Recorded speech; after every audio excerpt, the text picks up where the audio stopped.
Guys, hindi ako makapaniwala na kung nasan ako nakatayo ngayon guys, ay mismong sa gitna ng Pilipinas.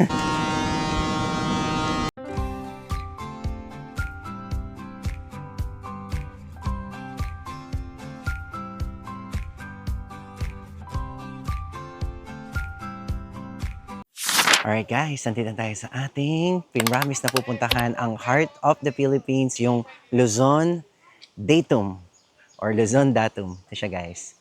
Pero wala pa tayo dun actually kasi kailangan mag-trek guys. Okay, bigyan mo na tayo ng konting glimpse. Ayan guys. Sa pagpanik doon guys, mapupuntahan natin yung mismong pinaka-point na sukat ng Pilipinas. No? However, kailangan muna natin mag-trek guys. So guys, kung may kotse kayo, meron palang option no, na mag-car dito. Sabi nung, sabi nila dito. Kasi sobra-sobra daw tarek. So, just gonna try this out. Ma'am, ilang steps po yan, ma'am? 268. 264. 460. 68. Ay, sorry po. 464. 468 po. 468. Sorry, ang gulo ko. Tapos po, may entrance fee po yan? Donation lang po. Donation po. Tapos parking fee po ay yun yan. Parking any amount din. Okay guys ha, donation ha. Pero pagbaba na lang po siguro no. Usually po, ilang minutes to bago napapanik ng mga normal na tao? Mga 15 minutes, 15 to 20. Okay. Thank you po. Tadyan ka lang. Okay na. Okay. Ay, nakay. Let's go guys. Thank you ate. Hey guys, maganda rin naman yung hagdan nila guys. Actually guys, I'm not prepared. Yung papunta dito, sobrang tarik na rin ng dadaanan. Pero may mga nagmumotor din na pumapanik. Pero so far, since ngayon is 5 p.m. na, or 5:08 actually, ang wini-worry namin yung pababa. Kasi madilim. Wala akong nakikita mga poste.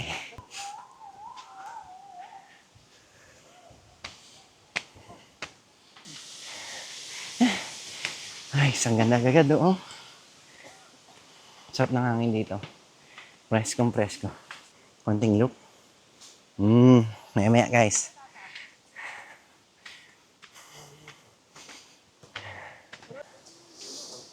Guys, grabe. Hingal agad. Para. Tapos pagpanik guys, may mga pahingahan station. Kanina meron din tayo nakita doon eh. Doon siya. Meron din doon. Ayos. Then yung mga nilalakaran naman guys, looks very safe. No? Talagang prepared na maging isang tourist spot ng lugar na to. And imagine niyo guys, makakarating tayo ng pinakagitna ng Pilipinas. The opportunity. Pero the hingal is real. Bakit pa kasi nagpapanik pa ng ganito? Sorry. Bakit pa kasi ganito? Ganito pala guys mag-vlog, no? Kailangan i-push mo na i-push. Pero hindi. Masaya kasi guys. Ayan na. Naku po. Dapat talaga pinush. Tama itong ginagawa natin ngayon. Okay, you ready? Wait a sec. Kita ko na kayo, hindi pa. Okay. 1, 2. 1. Hindi pa pala dito. Ay, ito na. Saan? Di pa sa kanya, patakpak ko muna yung camera, ha? Uy! Here we go, guys.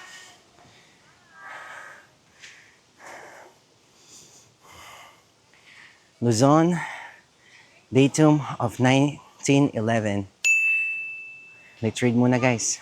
This rock marker established in 1911 by the U.S. Coast and Geodetic Survey as the country's geodetic center. Tama, babasa ko. And it sits atop a 272.42 MASL hill. Okay, here we go. The site became a historical park in 2011.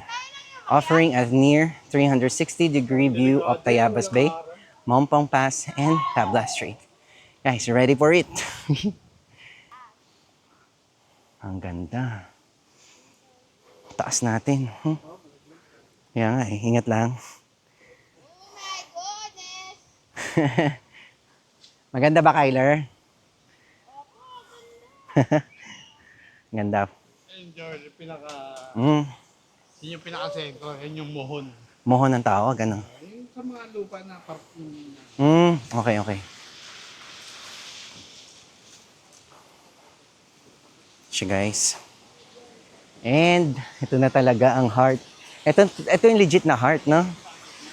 Guys, hindi ako makapaniwala na kung nasan ako nakatayo ngayon, guys, ay mismong sa gitna ng Pilipinas.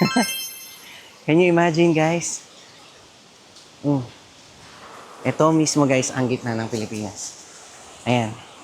Diba? Ayan siya, guys.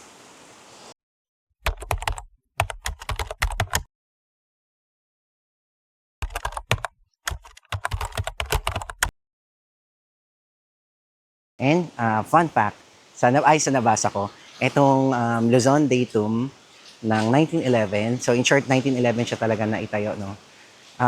Siya yung pinaka naging basis, naging marker pagdating sa sukatan ng Pilipinas, say yung mga sukatan ng dagat, sukatan ng land title, basta sukatan siya ng lupa, and malaki yung naging tulong niya para para sa mga natayong highway streets dito sa Pilipinas, kasi siya yung pinaka-point, guys. Nag-start siya noong 1911, then I think nung dumating na yung syempre technology, yung GPS, doon na tayo nag-switch. So ang historical symbol talaga ng Luzon Datum is very, very important sa ating kasaysayan kung paano tayo nagkaroon ng sukatan pagdating sa kalupaan at karagatan. Ayun, guys, ang galing ko na! Ang galing ko mag-research, nag-prepare ako. Anyway, panig tayo. Meron kasi silang view deck dito.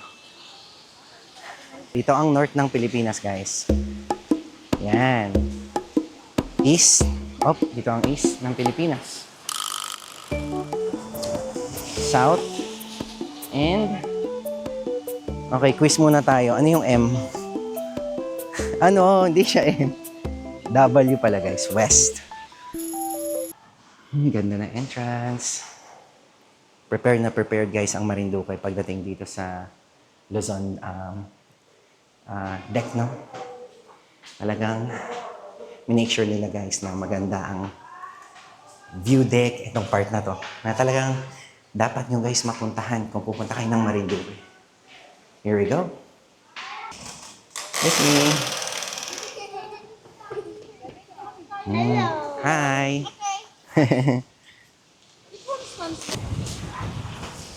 Lakas ang hangin. Grabe.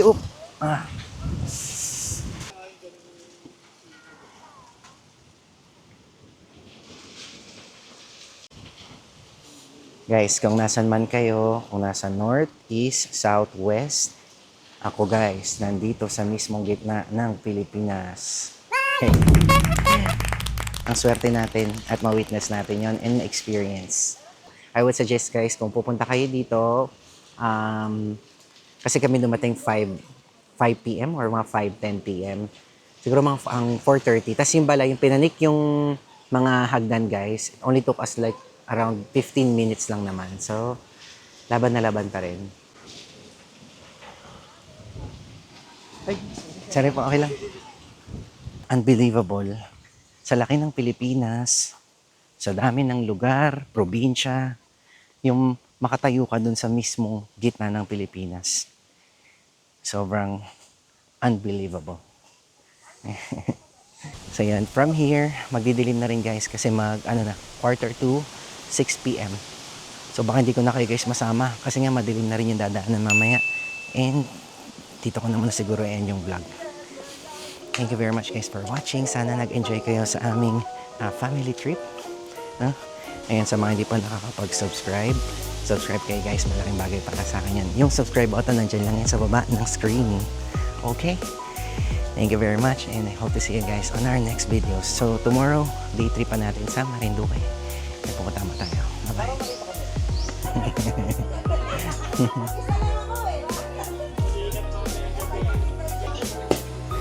Balik daw po ulit tayo ta. Thank you po. Uy,